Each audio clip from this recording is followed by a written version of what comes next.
Mga mi, so marami ring nagtatanong sa inyo how I apply my eyelashes. So ngayon, ituturo ko nga sa inyo how I apply my eyelashes.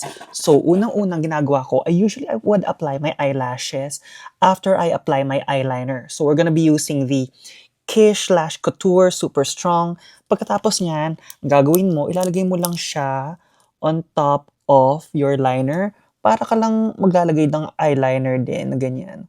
Ang maganda dito kasi nakikita mo naman yung glue. Ganyan. So, ilalagay mo lang siya kung saan yung lash line mo. Ganyan. So, ilalagay mo lang siyang ganyan.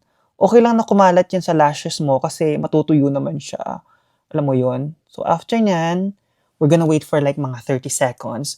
O, diba? Tapos pwede tayo magkwentuhan. O, ayan. Sige, I'll share you my favorite quote, diba? Isa mga favorites ko.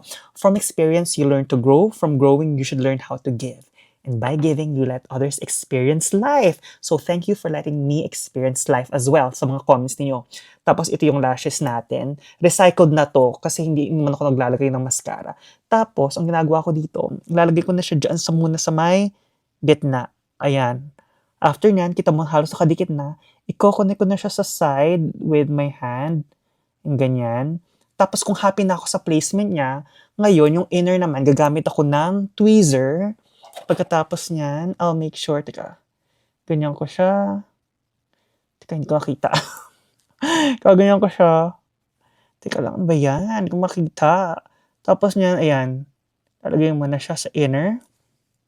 Tapos ipupush ko lang siya ng konti. Ayan, ayoko kasing i-edit para nakita nyo talaga how the process goes. Tapos ipupush mo lang siyang ganyan. And, yun na. And that's how we apply our lashes, di ba? Madali lang. So again, ang gawin mo lang is make sure na i-apply mo yung lashes mo after yung glue after ng eyeliner. Pagkatapos niyan, patuyuin mo ng mga 30 seconds. Tapos yun, mag-start ka sa gitna. Tapos i-connect mo siya sa side ng fingers mo. Tapos doon sa inner corner using your tweezer. O yun lang, let me know if this helps and anong tutorial ang gagawin natin next.